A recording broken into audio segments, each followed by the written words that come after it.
Hello everyone. तो कैसे हो आप? तो मैं चिंतन देसाई आप सबका बहुत बहुत स्वागत करता हूं हमारी ये फिजिक्स चैनल में। बच्चों, अब तक हमने फ्रिक्शन देख लिया, फ्रिक्शन के तीनों टाइप भी देख लिए, सभी चीज़ें हमने अच्छे से डिस्कस भी कर ली। अभी हमारे दिमाग में हमेशा यही रहता है कि सर ये जो फ्रिक्शन होता है ना, वो हमेशा नेगेटिव इम्पैक्ट देता है। मतलब कि भाई अगर हम फोर्स लगा रहे हैं तो वो हमें अपोज करता है ना। मतलब कि हमने 10 न्यूटन लगाया और मान लो कि सामने से मैक्सिमम फ्रिक्शन मान लो कि 5 न्यूटन लग रहा है, तो भाई वो हमारे 5 न्यूटन को कम कर देगा, है ना। मतलब कि वो नेगेटिव जैसा नेचर उसके पास होता है। लेकिन क्या आपको पता है कि फ्रिक्शन बहुत ही जरूरी हो जाता है कई बार हमें अगर संभल के चलना है तो ऐसे केस में फ्रिक्शन बहुत ही जरूरी हो जाता है। ऐसे बहुत सारे ऐसे केसेस है जहां पे हमें फ्रिक्शन बहुत ही इंपॉर्टेंट हो जाता है। अगर फ्रिक्शन है तो हम वहां पे वो मोशन कर सकते हैं, अगर फ्रिक्शन नहीं होता तो कब के हम वहां से वो रास्ते को छोड़ के कहीं और चले गए होते, है ना। तो ये फ्रिक्शन हर बार नेगेटिव इंपैक्ट देता है जरूरी नहीं है। कई केसेस ऐसे भी है जहां पे फ्रिक्शन का होना बहुत ही जरूरी हो जाता है। अगर फ्रिक्शन है तो थैंक गॉड फ्रिक्शन की वजह से हम वहां पे मूव कर पाते हैं, है ना। तो ये बहुत ही इंपॉर्टेंट हो जाता है। तो हमने फ्रिक्शन तो देख लिया, लेकिन अब तक हमने उसको नेगेटिव तौर पे ही देखा है कि भाई फ्रिक्शन हमेशा क्या करता है, तो आप जितना लगा तो उतना वो सामने से लगा देता है। मतलब कि आपको ही वो रेजिस्ट कर रहा है, अल्टीमेटली वो आपके पास ज्यादा काम करवाना चाहता है ना। इसका मतलब ये हुआ कि भाई अगर आप 5 न्यूटन लगा रहे हो किसी सरफेस का, मैक्सिमम फ्रिक्शन जो सरफेस दे पाती है वो 5 न्यूटन है, तो आप 0 से लेके 5 न्यूटन के बीच में कोई भी फोर्स लगा दो, ऐसे केस में आप उस ऑब्जेक्ट को मूव नहीं करवा पाओगे, सीधी सी बात है ना। लेकिन अगर आपको मूव करना तो आपको 5 न्यूटन से ज्यादा फोर्स लगाना पड़ेगा, मतलब कि आपको अल्टीमेटली ज्यादा फोर्स लगाना पड़ेगा अगर उसको मूव करवाना है तो अब तक हमने उसका सिर्फ नेगेटिव नेचर देखा, लेकिन अब हम उसका पॉजिटिव नेचर भी देखने वाले हैं कि भाई कई बार ना ऐसे रास्ते आ जाते हैं जैसे कि सर्कुलर मोशन। अगर टू बी स्पेसिफिक बात करो तो सर्कुलर मोशन, भाई सर्कुलर मोशन के लिए यहाँ पे फ्रिक्शन बहुत ही इंपॉर्टेंट है। आपने कभी वो F1 रेस देखी है क्या? आपने F1 रेस देखी होगी या फिर कार रेस इवन देखी होगी या फिर आपने गेम खेली होगी। तो ऐसे केस में अगर आपको कहीं पे शार्प टर्न लेना है ना, ऐसे सर्कल में ऐसे टर्न लेना है, तो ऐसे केस में आपको स्पीड कम करनी पड़ती है ना। अगर स्पीड नहीं कम करते तो क्या होता है, तो वो कार ना सीधी ये रास्ते को छोड़ के बाहर आ जाती है ना। ये जो सर्कुलर ट्रैक है उसको छोड़ के वो बाहर आ जाती है ना। वो छोड़ के वो सर्कुलर ट्रैक से भटक जाती है और वो बाहर आ जाती है, अवे टू दी सेंटर जाती है, ऐसा हम बोल सकते हैं ऐसे केस में। तो भाई ऐसे केस में सर्कुलर पाथ के ऊपर उसको रास्ते के ऊपर रखने के लिए कौन जवाबदार है? फ्रिक्शन जवाबदार है। अगर यहाँ पे फ्रिक्शन नहीं होता तो शायद आप कोई भी वेलोसिटी से ये वाले रास्ते को कभी भी क्रॉस नहीं कर पाते, मतलब कि शार्प टर्न लेके आप सर्कल पे नहीं घूम पाते। ये बहुत ही जरूरी हो जाता है ऐसे केस में। फ्रिक्शन है तो आप ये कर पाते हो, फ्रिक्शन नहीं है तो आप नहीं कर पाओगे। ये बहुत ही इंपॉर्टेंट पॉइंट है ना। और इस पॉइंट को समझने के लिए, क्योंकि फ्रिक्शन क्यों जरूरी है और कितनी मैक्सिमम वेलोसिटी से हम ये सर्कल को कंप्लीट कर सकते हैं ताकि हम सेफली ये सर्कल को कंप्लीट कर दें, अगर उससे ज्यादा हमने वेलोसिटी प्रोवाइड कर दी तो अब ये कार यहाँ पे नहीं रुकेगी, वो बाहर आ जाएगी, है ना। वो रास्ते को छोड़ के बाहर निकल जाएगी, ट्रैक को छोड़ देगी, ट्रैक से बाहर निकल जाएगी, बाहर हट जाएगी, ठीक है। और ये ज्यादातर केस में आपने देखा होगा वहां पे कार रेस में ये सर्कल जब भी टर्न आता है, तो ऐसे केस में अगर वो वेलोसिटी मेंटेन नहीं रखता है, कई बार ऐसा भी होता है कि वो यहां से टर्न लेना स्टार्ट करता है, जब टर्न लिया तब ये लेन में था, और जैसे टर्न कंप्लीट करता है तो उसकी कार ना कहीं यहां तक पहुंच चुकी होती है ना। आप ये देख सकते हो, ये अगर आपने रेस देखी है, कार रेस देखी है, तो आपने ये महसूस किया होगा, आपने ये देखा होगा, है ना। और अगर आपने इवन कार रेसिंग की गेम खेली होगी तो ऐसे केस में भी आपने ये देखा होगा, है ना। कि क्यों वो अब देखो यहाँ पे देखो कार के नेचर को देखो, कार की मोशन जो हो रही है वो अवे टू दी सेंटर जा रही है ना, धीरे धीरे अवे टू दी सेंटर जा रहे हैं। अगर सोचो कि अगर आपने उससे मतलब कि वो एक आखिरी स्पीड होगी कि जब उसके लिए आप यहाँ पे कार को सेफली ये सर्कल को कंप्लीट करवा पाओगे। मान लो कि अगर आपने उससे भी ज्यादा स्पीड रखी है तो क्या होगा, तो आपकी कार ना धीरे धीरे धीरे धीरे यहां से ट्रैक को छोड़ते छोड़ते छोड़ते छोड़ते ये सीधा सीधा ट्रैक से ही बाहर निकल जाएगी, ये ट्रैक से बाहर निकल जाएगी, भटक जाएगी, है ना। क्योंकि ultimately car away to the centre जा रही है जब भी सर्कुलर मोशन होती है। तो जरा सोचो कि वो सेफ स्पीड जो भी है हमारी, मान लो कि वो वी मैक्स है, अगर हम वहां तक ही हमारी वेलोसिटी, कार की वेलोसिटी को मेंटेन रखते हैं, तो कौन ऐसा है, क्योंकि हमने यहां पे इतना तो देख लिया कि भाई ये जो कार है उसके ऊपर away to the centre force लगता है थ्रू आउट दिस पाथ। अगर यहां पे होगा तो अवे टू दी सेंटर, यहां पे पहुंची होगी तो वहां पे भी away to the centre force लग रहा होगा, तभी तो वो धकेली जाती है बाहर की ओर, है ना। यही होता है आपके साथ। आपने महसूस किया होगा, अगर आपने कार रेस देखी है, मैंने बार बार मैं यही रिपीट कर रहा हूँ कि अगर आपने देखी है या फिर आपने गेम खेली है तो आपको पता है ये चीज है ना, कि कार बाहर की ओर जाएगी, सेंटर को, ये सर्कुलर पाथ को छोड़ के अवे टू दी सेंटर जाएगी, है ना। तो कहीं ना कहीं उसके ऊपर अवे टू दी सेंटर एक फोर्स लग रहा होगा। तो कोई तो है कि जो सेफ वेलोसिटी, हमने बोला कि मान लो कि वी मैक्स तक अगर हम वेलोसिटी रखते हैं तो वो कार अपने रास्ते से नहीं भटकेगी। तो ऐसे केस में कोई तो होगा कि जो अवे टू दी सेंटर जो भी फोर्स लगते हैं उसको बैलेंस कर रहा होगा। वो कौन हो सकता है यहाँ पे भाई? वो फ्रिक्शन हो सकता है। वो फ्रिक्शन ही है कि जो इसको बैलेंस करके रखता है ना।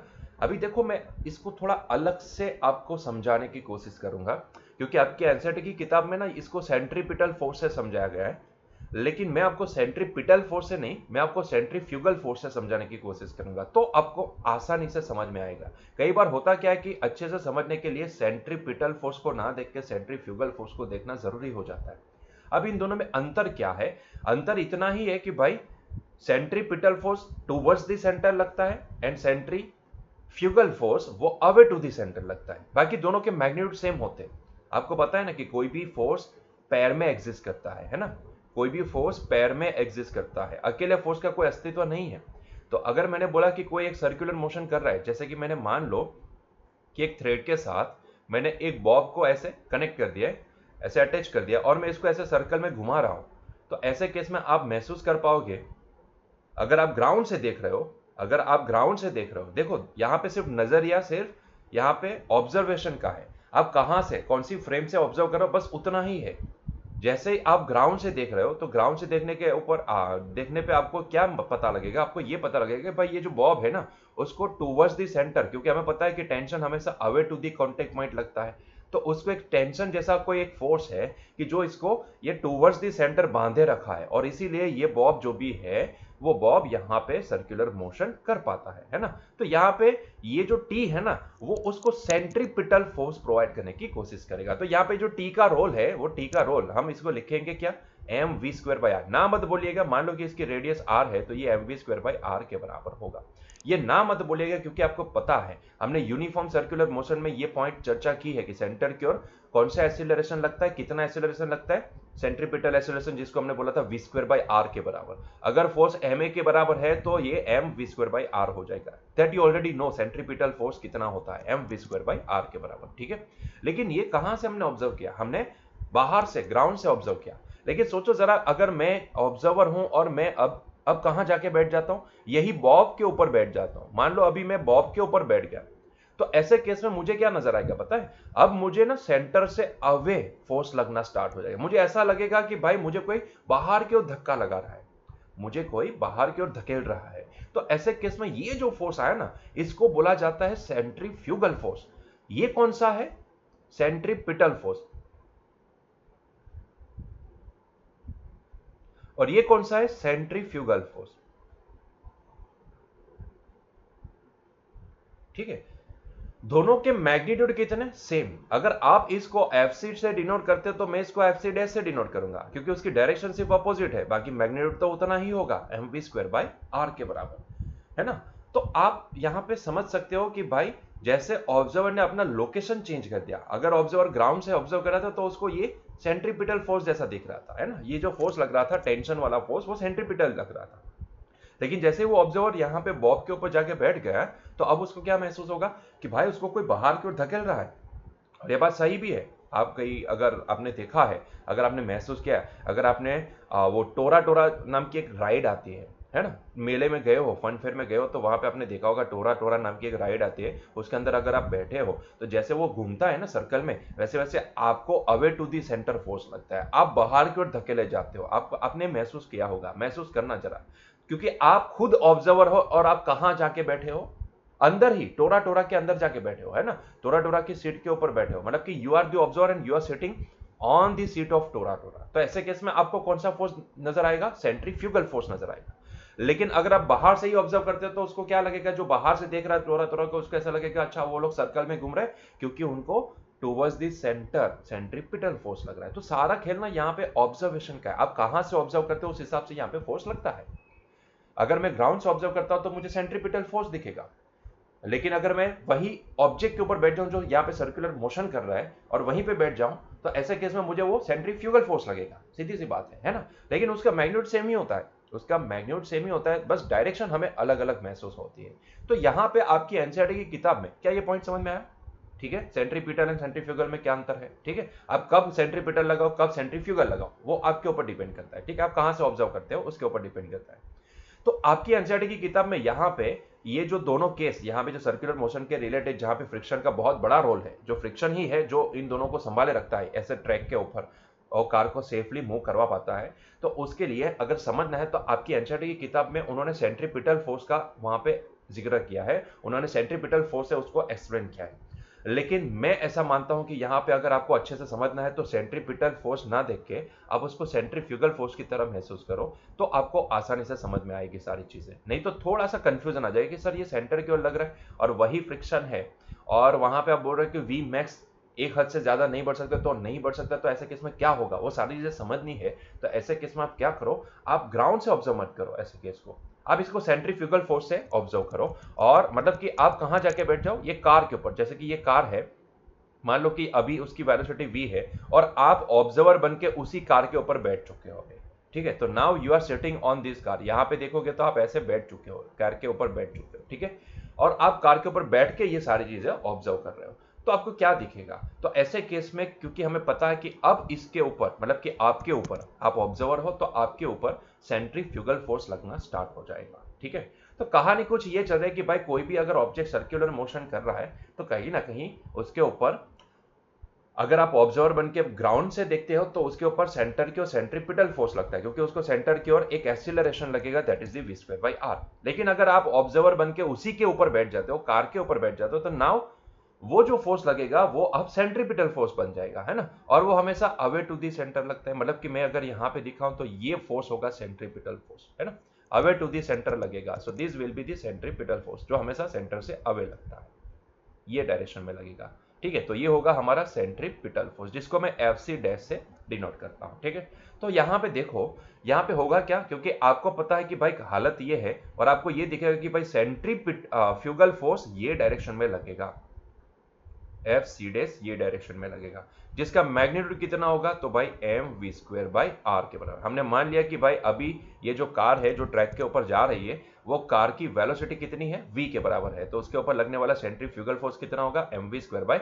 यहाँ पे उन्होंने बोला है कि जिस ट्रैक के ऊपर कार घूम रही है वो सर्कुलर ट्रैक की रेडियस है r, तो ये फोर्स होगा mv²/r के बराबर। ठीक है, अभी क्योंकि यहाँ पे ध्यान से सुनेगा, क्योंकि यहाँ पे ये जो ट्रैक है, ये जो रास्ता है, ठीक है, उसका खुद का एक फ्रिक्शन है, तो हमें पता है कि भाई यहाँ पे ये जो सेंट्रीफ्यूगल फोर्स है ना, वो क्या कर रहा है, वो ये कार को ना बाहर की ओर धकेलने की कोशिश करता है। और फ्रिक्शन हमेशा क्या करता है, फ्रिक्शन हमेशा उसको अपोज करने की कोशिश करता है ना, जो हो रहा है उसको अपोज करेगा। यहाँ पे आप देखोगे तो ये कार को अनबैलेंस कौन करेगा, ये फोर्स, क्योंकि ये दोनों तो बैलेंस हो चुके हैं ना, क्योंकि हमें इसके अलावा क्या दिख रहा है, ये x डायरेक्शन मान लो और ये y डायरेक्शन मान लो, तो y डायरेक्शन में ऑलरेडी दो फोर्स है, एक है mg और दूसरा है सरफेस ने दिया हुआ नॉर्मल, है ना, तो ये दोनों तो एक दूसरे को बैलेंस कर रहे हैं, क्योंकि कार की मोशन कोई ऊपर या नीचे की डायरेक्शन में तो हो नहीं रही है, y डायरेक्शन में तो हो नहीं रही, जो भी हो रही है यहाँ पे वो x डायरेक्शन में हो रही है ना, तो ये दोनों तो संभाले हुए हैं, ये दोनों तो एक दूसरे के साथ बैलेंस है। लेकिन अनबैलेंस कौन करेगा इसको, ये सेंट्रीफ्यूगल फोर्स। आप समझ सकते हो कि वो कार को बाहर की ओर धकेलने की कोशिश करेगा, और इसीलिए मैंने बताया ना पहले एग्जांपल में कि अगर आपने ढंग से ये रेस देखी है तो ऐसे केस में आप देखोगे, तो यहां से अगर कोई ड्राइवर यहां से कार को टर्न लेना स्टार्ट करता है ये लेन से, तो जब भी वो खत्म करेगा ना ये सर्कल को, तब वो ये वाली लेन में पहुंच चुका होगा, है ना, क्योंकि उसके ऊपर क्या होता है, सेंटर के अवे एक फोर्स लगता है जिसको हम सेंट्रीफ्यूगल फोर्स बोलते हैं, है ना। तो यही होता है सारा खेल। क्लियर हुआ ये पॉइंट? ठीक है, तो वो क्या करेगा, इसको धकेलने की कोशिश करेगा बाहर की ओर, और फ्रिक्शन का काम तो यही होता है ना, फ्रिक्शन क्या करेगा, उसको नहीं धकेलने देगा, जो जिस डायरेक्शन में एक्सटर्नल फोर्स लग रहा है उसको अपोज करेगा फ्रिक्शन, है ना। तो इसीलिए हम ये बोलेंगे कि तो यहां पे फ्रिक्शन कौन सी डायरेक्शन में लगेगा, तो भाई फ्रिक्शन उसको ये डायरेक्शन में away to the centripetal force, मतलब कि सेंट्रीफ्यूगल फोर्स के अपोजिट डायरेक्शन में यहां पे फ्रिक्शन लगेगा, है कि नहीं? बात समझ में आई, बात पकड़ में आई आपको? ये जो फोर्स लगेगा, वो ये जो फ्रिक्शन लगेगा, वो फ्रिक्शन सेंट्रीफ्यूगल फोर्स के अपोज में लगेगा। मतलब कि मैं ये बोल सकता हूं कि अगर कार के मोशन की वजह से अगर उसको सेंट्रीफ्यूगल फोर्स मिल रहा है जो ट्रैक से उसको भटकाने की कोशिश करता है, तो उसको संभालने का, उसको बैलेंस करने का काम कौन करता है? यहाँ पे फ्रिक्शन करता है, जो फ्रिक्शन टूवर्ड्स दी सेंटर लगता है। आपकी एनसीईआरटी की किताब में क्या बोला गया है? यही फ्रिक्शन को सेंट्रीपिटल फोर्स दे रहा है, इस तरीके से आपको समझना है, ऐसा बोला गया है ना। मतलब कि आप वहां पे कहां से ऑब्जर्व कर रहे हो? आप वहां पे ग्राउंड से ऑब्जर्व कर रहे हो। हम कहां से ऑब्जर्व कर रहे हैं? ये वाले केस में हम कार के ऊपर बैठ के ऑब्जर्व कर रहे हैं ना। देखो हम यहाँ पे हम बैठे हैं, ठीक है, हम बैठ के यहां से ऑब्जर्व कर रहे हैं, तो हमें तो यही लगेगा, क्योंकि हम वही फ्रेम के अंदर है जो ऑब्जेक्ट खुद मोशन में है ना। तो ऐसे केस में हमें क्या लगेगा? हमें ये सेंट्रीफ्यूगल फोर्स लगता नजर आएगा, ना कि सेंट्रीपिटल फोर्स। तो आप समझ सकते हो यहां पे कि ये जो एफसी डैश है उसको एक ही फोर्स संभाल सकता है, एंड दैट इज एफ। अगर मान लो कि ये फ्रिक्शन ज्यादा से ज्यादा लेट्स से कि 10 न्यूटन का लग सकता है, तो ऐसे केस में ध्यान से सुनना, अगर ये फ्रिक्शन ज्यादा से ज्यादा 10 न्यूटन का लग सकता है, तो ऐसे केस में ये जो एफसी है ना, ये जो एफसी डैश है, आप अगर उसको 10 न्यूटन तक इंक्रीज करोगे तो कोई प्रॉब्लम नहीं होगा, आपकी कार सेफली वो सर्कल को कंप्लीट कर पाएगी। लेकिन जरा सोचो, आपने उसकी वेलोसिटी, क्योंकि ये एफसी डैश को बढ़ाना है, इंक्रीज करना है, तो आप एम को तो चेंज नहीं कर सकते, आर को भी चेंज नहीं कर सकते, लेकिन आप उसकी वेलोसिटी, टेंजेंशियल वेलोसिटी को तो चेंज कर सकते हो ना। जी हाँ, तो आप उसकी टेंजेंशियल वेलोसिटी को चेंज कर सकते हो। तो अगर आप, क्योंकि ये v इंक्रीज करना आपके हाथ में, एक्सीलरेटर आपको प्रोवाइड किया गया होगा, तो आप v को इंक्रीज कर सकते हो। तो मान लो कि आपने v इंक्रीज करते गए करते गए करते गए, तो उस हिसाब से ये एफसी डैश भी क्या होगा? इंक्रीज होता जाएगा होता जाएगा होता जाएगा। एक टाइम ऐसा है कि जब उसकी वैल्यू, ये फ्रिक्शन ज्यादा से ज्यादा 10 न्यूटन दे सकता है। अल्टीमेटली होगा क्या यहाँ पे? अल्टीमेटली कुछ ऐसी कहानी बनेगी, ध्यान से सुनिएगा। अगर मान लो कि मैंने यहाँ पे वेलोसिटी को इंक्रीज किया, और वेलोसिटी को इंक्रीज करके मान लो कि मैंने प्रोड्यूस किया ये जो एफसी डैश है वो लेट्स से 1 न्यूटन, और मान लो ये जो सरफेस है वो यहाँ पे जो फ्रिक्शन दे सकती है वो मैक्सिमम 10 न्यूटन तक फ्रिक्शन दे सकती है। तो ऐसे केस में जैसे ही एफसी डैश 1 न्यूटन हुआ, तो आप देखोगे, आप ये महसूस करोगे कि भाई फ्रिक्शन भी अपने आप सेल्फ एडजस्ट करेगा, क्योंकि ये 1 न्यूटन से कार को ट्रैक से भटकाने की कोशिश करेगा। लेकिन फ्रिक्शन ऐसा होने नहीं देगा, क्योंकि फ्रिक्शन अभी वहां पे है ना। फ्रिक्शन लगेगा तो फ्रिक्शन सेंटर की ओर लगेगा, फ्रिक्शन ये डायरेक्शन में लगेगा, ठीक है। तो 1 न्यूटन का फोर्स अब ये कार को भटकाने की कोशिश करता है, उसको सेंटर से बाहर धकेलने की कोशिश करता है, तो फ्रिक्शन भी अपना फोर्स 1 न्यूटन का कर देगा, ठीक है। फ्रिक्शन भी अपना फोर्स 1 न्यूटन का कर देगा, ठीक है। तो अब क्या हो गया? दोनों बैलेंस हो गया, मतलब कि फ्रिक्शन उसको, कार को संभाले रख रहा है ना। जैसे ही मान लो कि अब मैंने क्या किया, मैंने यही 1 न्यूटन को मैंने इंक्रीज करके मान लो कि मैंने 2 न्यूटन कर दिया, तो फ्रिक्शन ज्यादा से ज्यादा कितना लग सकता है? 10 न्यूटन तक, है ना। हमने यहाँ पे मान लिया कि मान लो कि ये सरफेस के द्वारा फ्रिक्शन ज्यादा से ज्यादा 10 न्यूटन लग सकता है, तो फ्रिक्शन भी अपने आप को 2 न्यूटन करेगा। मान लो कि हमने इंक्रीज करते करते, ये वेलोसिटी इंक्रीज करते करते एफसी डैश को हमने कर दिया 8 न्यूटन, तो फ्रिक्शन भी अपने आप को 8 न्यूटन कर देगा, है ना। मान लो कि हमने इंक्रीज करते करते मान लो इसको 10 न्यूटन कर दिया, तो फ्रिक्शन भी अपने आप को इंक्रीज करके 10 न्यूटन कर देगा। लेकिन ये उसका आखिरी वैल्यू होगा, इसके बाद वो अपने आप को इंक्रीज नहीं कर पाएगा। अगर इससे ज्यादा, अगर हमने ये 10 न्यूटन को अगर हमने 11 न्यूटन कर दिया, तो फ्रिक्शन 10 न्यूटन से ज्यादा इंक्रीज नहीं हो सकता है, क्योंकि ये सरफेस, हमने पहले ही बोला कि इसका लिमिटिंग फ्रिक्शन कितना है? 10 न्यूटन है, तो इससे ज्यादा उसकी वैल्यू नहीं बन सकती है। तो ऐसे केस में ये तो 10 न्यूटन ही लगाएगा, भले हमने यहाँ पे वेलोसिटी इंक्रीज करके 11 न्यूटन कर दिया, लेकिन फ्रिक्शन ज्यादा से ज्यादा 10 न्यूटन लग सकता, तो वो अपनी वैल्यू मेंटेन रखेगा 10 न्यूटन की। लेकिन अब देखो यहाँ पे डिफरेंस आ गया, ये कार को बाहर धकेलने के लिए 11 न्यूटन लग रहा है, और ये कार को अंदर धकेलने के लिए 10 न्यूटन लग रहा है।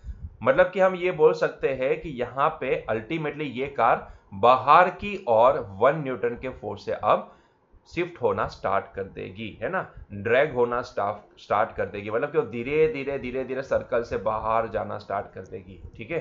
तो आपने ये चीज नोटिस की, तो अब ये कार बाहर धकेली जाएगी 1 न्यूटन के फोर्स से। और अगर मान लो कि मुझे अभी भी समझ में नहीं आ रहा है, मैं पागल आदमी हूं, मैं पागल ड्राइवर हूं, तो अभी भी मैं स्पीड इंक्रीज कर रहा हूं, मान लो कि मैंने इसको 15 न्यूटन कर दिया, तो अब ये तो 10 न्यूटन ही लग रहा है, और ये 15 न्यूटन कर दिया, तो डिफरेंस आ गया 5 न्यूटन का। तो अब मेरी कार पहले 1 न्यूटन से जा रही थी बाहर, अब यहाँ पे 5 न्यूटन से बाहर जाएगी, तो और तेजी से बाहर जाती नजर आएगी, ट्रैक को छोड़ती नजर आएगी, है ना। तो ये बहुत ही गंभीर समस्या हो जाएगी। तो इसका मतलब ये होता है कि अगर कार को अगर सर्कुलर पाथ के ऊपर मेंटेन रहना है, वहीं पे रुकना है, वहीं पे स्टेडी रहना है और पूरा सर्कल कंप्लीट करना है, तो ऐसे केस में वेलोसिटी सबसे इंपॉर्टेंट रोल प्ले करती है। मतलब कि आप उस वेलोसिटी को एक हद तक इंक्रीज कर सकते हो। अगर आपने उससे ज्यादा यहाँ पे वेलोसिटी इंक्रीज कर दी तो डेफिनेटली आपकी car away to the centre drag हो जाएगी और ये सर्कुलर पाथ से भटक जाएगी, है ना। तो ये समझ में आई बात। तो वो कौन सी वेलोसिटी है जहां तक हम इंक्रीज करें, क्योंकि आपकी क्यूरियोसिटी ये भी आएगी ना। अभी अभी आपके दिमाग में इतनी क्यूरियोसिटी तो होनी चाहिए कि आपको एटलीस्ट इतना क्वेश्चन तो होना चाहिए, तो सर वो कौन सी आखिरी वेलोसिटी होगी जहां तक हम ये इंक्रीज कर सकते हैं, ठीक है। उसके बाद अगर हम इंक्रीज किए तो हमारी कार डेफिनेटली यहां से सर्कल को छोड़ देगी, जिसको हम सेफ वेलोसिटी भी बोल सकते हैं सर्कुलर पाथ के लिए, ठीक है। नोटिस करना, हमने यहाँ पे ये जो केस हम डिस्कस कर रहे हैं वो लेवल रोड है, मतलब कि सीधा सपाट रास्ता है ना, सीधा सपाट रास्ता है। इसके बाद हम स्लोप भी लेके आने वाले, इसके बाद वाला जो पॉइंट है जिसमें हम स्लोप भी देखेंगे, स्लोप के ऊपर भी सारा एनालिसिस देखेंगे, है ना। लेकिन अभी के लिए क्या इतना समझ में आया कि आपको यहाँ पे सारा खेल जो भी चल रहा है वो फ्रिक्शन का है। फ्रिक्शन संभाल सकता है, लेकिन एक हद तक फ्रिक्शन संभाल सकता है। हमें पता है कि फ्रिक्शन की वैल्यू ज्यादा से ज्यादा कितनी हो सकती है, एफएस मैक्स के बराबर, मतलब कि एफएस मैक्स से ये ज्यादा नहीं इंक्रीज हो पाएगी, उससे ज्यादा तो ये फ्रिक्शन नहीं लग सकता है ना। तो यहाँ पे बस हमें यही पॉइंट देखना है कि भाई वो ज्यादा से ज्यादा मैक्सिमम जो उसकी वैल्यू है उससे ज्यादा तो वो नहीं हो सकता है ना। तो ऐसे केस में हमें क्या करना है, कंट्रोल करना है वेलोसिटी को। अगर आप वेलोसिटी लेट्स से कि भाई आखिरी कहां तक हम फ्रिक्शन, मतलब कि कहां तक ये कार संभाले रहेगी, तो अगर वो मुझे जानना है तो उसके लिए मैं क्या करूंगा, उसके लिए मैं यहां पे वो आखिरी वाला केस यहां पे देखूंगा कि भाई मान लो कि आखिरी वेलोसिटी है वी मैक्स, जिसके लिए हमने बोला ना कि वी को इंक्रीज करते करते करते करते हमारे पास इसका जो सेंट्रीफ्यूगल फोर्स है वो इंक्रीज होते होते 10 न्यूटन आ गया, और उस केस में फ्रिक्शन भी 10 न्यूटन लग रहा है, तो वो होगा हमारा आखिरी केस। आखिरी केस जिसके लिए ये कार बैलेंस है, मतलब कि न तो वो राइट साइड मतलब away to the centre shift हो रही है, न तो टूवर्ड्स दी सेंटर शिफ्ट हो रही है, वो बैलेंस कंडीशन में है, ठीक है। मतलब कि वो सेफ है ये सर्कल को कंप्लीट करने के लिए। इसके बाद अगर आप और वेलोसिटी इंक्रीज करोगे तो यही यहां पे जो 10 न्यूटन का फोर्स है वो अब कुछ इंक्रीज होकर लेट्स से 10.5 हो गया। तो ऐसे केस में ये फ्रिक्शन 10 से ज्यादा नहीं हो सकता है। तो ऐसे केस में अब ये कार ड्रैग होना, away to the centre drag होना स्टार्ट कर देगी, है ना। क्लियर है ये पॉइंट, ठीक है। तो हमने मान लिया कि जो आखिरी फोर्स है ना, ये फोर्स बना किसने किसने बनाया, तो वेलोसिटी ने। हम वेलोसिटी को इंक्रीज करें क्योंकि एम को चेंज नहीं किया जा सकता है, कार है तो कार का जो मास रहेगा वो तो उतना ही रहेगा, क्योंकि यहाँ पे अब देखो 3 फोर्स लग रहे हैं, है ना। एक है कार का mg, दूसरा है जो सरफेस ने, क्योंकि उसने रोड के ऊपर mg लगा हुआ तो रोड ने क्या किया, उसको नॉर्मल लगा दिया उतना ही, ठीक है। एंड तीसरा फोर्स जो भी लग रहा है वो फ्रिक्शनल फोर्स है, फ्रिक्शन वाला फोर्स। इसके वाला एक और फोर्स हमने यहाँ पे देखा जो है सेंट्रीफ्यूगल फोर्स। तो ऐसे देखोगे तो आपको 3 फोर्स ही नजर आएंगे, लेकिन प्रैक्टिकली देखोगे तो आपको एक सेंट्रीफ्यूगल फोर्स भी नजर आएगा जो कार को बाहर धकेलता जाएगा, है ना। तो यहां पे हम मान लेते हैं कि जब ये 10 न्यूटन का फोर्स हुआ, ऐसे केस में जो वेलोसिटी थी वो आखिरी सेफ वेलोसिटी थी, है ना। तो मैं इसको बोल देता हूं वो आखिरी सेफ वेलोसिटी, जिसको मैं वी मैक्स बोल देता हूं। इसको मैं क्या नाम दे देता हूं, वी मैक्स, ठीक है। This is the last velocity, v max, आखिरी वेलोसिटी, है ना। इसके बाद और ज्यादा हम इसको इंक्रीज नहीं कर सकते हैं, इसके बाद हम और ज्यादा इसको इंक्रीज नहीं कर पाएंगे। आइडियली ये वी मैक्स से वैल्यू कम ही होनी चाहिए, है ना। अगर आप वी मैक्स से ज्यादा वेलोसिटी करते हो तो एफसीडेस इंक्रीज हो जाएगा, और एफसीडेस इंक्रीज हो गया लेकिन एफ इंक्रीज नहीं हो पाएगा, क्योंकि वो भी तब जब हमने वी मैक्स लिया है, तब यहां पे फ्रिक्शन की वैल्यू भी जो भी होगी वो मैक्सिमम होगी। तो मैं यहां पे इसको एफ ना लिख के मैं इसको क्या बोलूंगा, एफ मैक्स बोलूंगा, ठीक है। तो तब वो जो फ्रिक्शन लग रहा होगा वो आखिरी फ्रिक्शन की वैल्यू होगी, ठीक है। तो तब मैं इसको एफ मैक्स बोल देता हूं। तो ऐसे केस में हम ये समझ सकते हैं कि this is the last speed, this is the last speed, है ना, ये आखिरी स्पीड है। तो देखो डेरिवेशन कैसा बनेगा, डेरिवेशन मैक्सिमम स्पीड निकालने का डेरिवेशन कैसा बनेगा, बहुत ही आसान तरीके से आप ये डेरिवेशन कर, वैसे कुछ है भी नहीं यहाँ पे आप देखोगे तो आपको, तब जब हमने मान लिया कि ये आखिरी स्पीड है, इसके बाद अगर आपने थोड़ी सी स्पीड भी इंक्रीज कर ली तो डेफिनेटली अब ये कार अभी away to the centre drag कर जाएगी, है ना, वो शिफ्ट हो जाएगी। क्लियर है। चलो, तो ऐसे केस में तब हमने देखा तो भाई वाई डायरेक्शन में क्या कोई फोर्स था, पहले तो जेड डायरेक्शन की बात कर लेते, क्या यहाँ पे जेड डायरेक्शन में कोई फोर्स था क्या, नहीं। जेड मतलब कि स्क्रीन के बाहर और स्क्रीन के अंदर कोई फोर्स नहीं है, तो हम यहाँ पे ये बोलेंगे कि भाई नेट फोर्स इन जेड डायरेक्शन, हमें तो कुछ भाई नहीं दिख रहा है, तो नेट फोर्स इन जेड डायरेक्शन 0 है।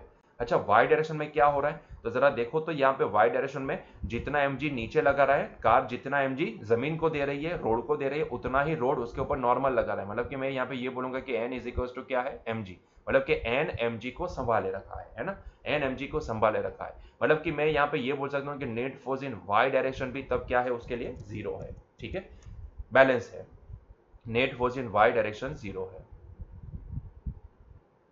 तो net force in y direction also 0।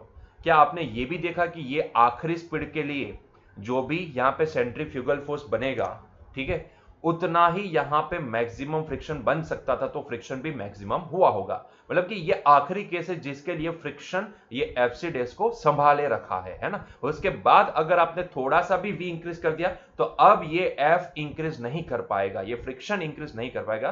तो जब हमने वी की वैल्यू मैक्सिमम रखी है, पॉसिबल मैक्सिमम, सेफ जर्नी के लिए, सेफ सर्कल पाथ को कंप्लीट करने के लिए, सेफली कंप्लीट करने के लिए, तो ये आखिरी स्पीड जो हमने रखी है, तब यहां पे फ्रिक्शन भी क्या है, मैक्सिमम, आखिरी लगने वाला फ्रिक्शन, उसके बाद वो इंक्रीज नहीं करेगा, है ना। तो तब हमें ये दिखेगा कि यार यहां पे still right now net force in x direction भी क्या है, 0 है ना। Net force in x direction भी 0 है। ये हमने एक्स एक्सिस मान लिया है, ये हमने वाई एक्सिस मान लिया, ठीक है। तो net force in x direction 0 है ये वाले केस में, अभी के लिए फिलहाल नेट फोर्स इन एक्स। इसके बाद अगर मैं नेक्स्ट स्टेज लूंगा कि जिसमें वी मैक्स और इंक्रीज करता हूं, वी मैक्स से ज्यादा इंक्रीज करता हूं, तो अब मैं ये नहीं बोल पाऊंगा कि net force in x direction 0 है, नहीं, तब नहीं बोल पाऊंगा। लेकिन अब बोल पाऊं, अभी के लिए फिलहाल मैं ये बोल सकता हूं कि हाँ, जितना ये लग रहा है ये वाले केस में उतना ये है।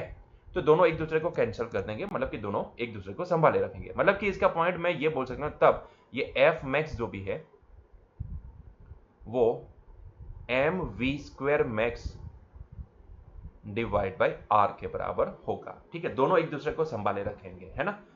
तो ये आखिरी स्पीड है, बस यही हमें पता करना है कि ये रास्ते के ऊपर अगर मुझे चलना है तो मुझे आखिरी स्पीड कहां तक मतलब मैं इंक्रीज कर सकता हूं, आखिरी स्पीड मेरी क्या होनी चाहिए ताकि मैं ये सर्कल को सेफली कंप्लीट कर पाऊं।